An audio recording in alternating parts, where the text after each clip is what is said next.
Dan satu jiwa yang gugur di bumi Palestina hanya akan melahirkan 1000 pejuang-pejuang baru yang muncul di berbagai negara.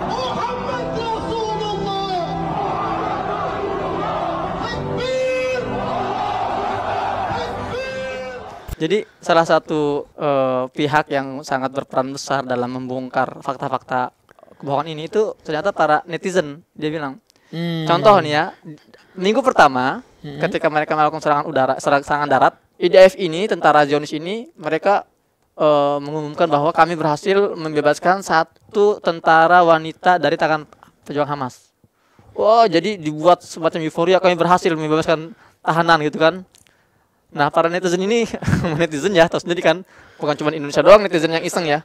Netizen sana juga cari-cari, ternyata namanya cocok, mukanya cocok.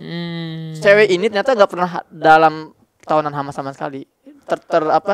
Ada foto-foto yang beredar dia lagi makan semangka di rumahnya gitu loh. Jadi dibuat kebohongan itu dibuat untuk memberikan kesan bahwa tentara kami ini berhasil mencapai targetnya, seperti itu. Jadi memang sekarang apapun yang di sosial media itu udah nggak bisa 100% kita percaya gitu ya. Tapi sempat viral juga di TikTok dan menjadi idola baru sendiri sekarang di masyarakat Indonesia. Ada katanya salah satu pejuang kemerdekaan Palestina yang namanya dan ini sekarang menjadi Icon. Bagaimana itu jadi kayak dulu pahlawan-pahlawan Indonesia yang memperjuangkan kemerdekaan. Bahkan perempuan-perempuan banyak mendukung. Ngefans ya.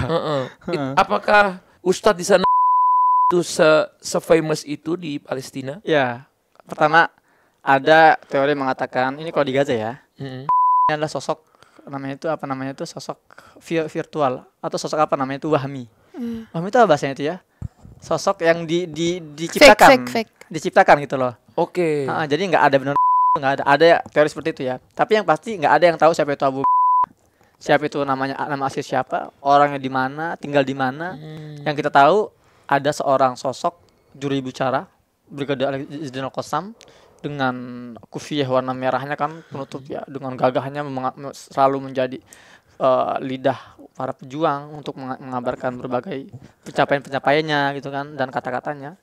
Memang itu sudah, kalau di Gaza itu sudah sejak belasan tahun yang lalu itu sudah famous gitu ya. Sekarang kan di Indonesia ini sekarang lagi ramai nih juga Ustadz tentang memboikot.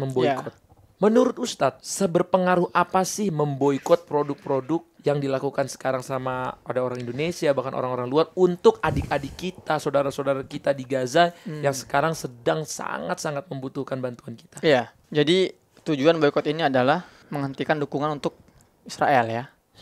Baik itu boikot produk-produk Israel maupun boikot produk Amerika yang mendukung Israel. Nah, jadi gini, orang-orang Zionis hari ini yang berkuasa di Palestina, Israel, itu adalah orang-orang sekuler. Mereka bukan orang Yahudi original, bukan. Mereka orang sekuler, orang yang menuhankan materi gitu ya. Jadi ketika kita menyerang materi, duit mereka, itu kita sedang menyerang Tuhan mereka. Oh, jadi Tuhannya uang gitu. Uang, itulah orang sekuler. Orang sekuler itu kan uangnya Tuhan, materialistis itu ya. Jadi ketika kita melakukan boikot, kita membuat ekonomi mereka lumpuh, itu kita sedang melumpuhkan Tuhan mereka. Itu yang pertama. Ya, jadi boikot itu ada 2 ya, boikot materi dan boikot pencitraan, image. Dan dua-duanya ini adalah Tuhannya orang-orang Zionis nih. Jadi mereka menuhankan materi dan mereka menuhankan image. Jadi mereka itu harus selalu tampil hebat, tampil baik, tampil bijak di seluruh dunia. Ketika semua terbongkar, ketika kita berhasil mengungkap image mereka sesungguhnya, ketika popularitas mereka ini sudah down, artinya Tuhan-Tuhan mereka sudah lumpuh. Jadi ya sebegitu berdampaknya boikot terhadap penjajahan ini. Jadi menurut Ustadz, apa yang dilakukan sekarang sama masyarakat memboikot produk-produk itu sudah benar? Ya, tepat sekali. Malah harus lebih digencarkan. Tapi kalau misalnya boikot ini berkaitan sama karyawan-karyawannya kan orang Indonesia juga gitu ya. Kemarin aku lihat ada yang udah sampai mem-PHK ratusan karyawan juga gitu yang orang Indonesia gitu. Ini akan jawab. بخصوص المقاطعة يعني كيف هذا المقاطعة يؤثر إلى موظفين في شركات إندونيسيا مثلا الذين يشتغلون لأجل هذه المطاعم. طيب شو سؤال؟ شو سؤال؟ يعني هل نستمر في هذه المقاطعة لا نعم تأثير. نعم نعم، يعني يجب أن نستمر بهذه المقاطعة لأنها تؤثر، والدليل أنها تؤثر هم أصبحوا يغيروا مثلا الكود، يعملوا خصومات. والموظفين الموظفين شو يعملوا؟ اللي تم طردهم من الشركات بعد أن تتعرضوا للمقاطعة. يعني مثلا لو شركة ماكدونالدز في في إندونيسيا إندونيسيا. بطل له عمل، لم يعد له عمل، هذا جزء من جهاد له، لأنه هو أيضا مؤمن بهذا الكلام ومؤمن بالقضية الفلسطينية. ممكن هو يعني حزين ويريد التواصل معنا، ولكن في النهاية يجب يعني أن يكون جهاده معنا جهاده. Jadi menurut orang Palestina langsung ya. Jadi pertama kita tidak menyerang karyawan itu. Ketika kita misalnya memboikot salah satu perusahaan, kita tidak sedang memboikot. Target utama kita bukan para pegawainya ya. Target kita adalah agar peluru-peluru itu berkurang. Peluru-peluru yang digunakan penjajah untuk membunuh anak-anak ini berkurang, menembak gitu ya, dan nyawa-nyawa terselamatkan. Nah, tapi untuk para pegawai ini ya bisa kita katakan ini bagian dari perjuangan mereka.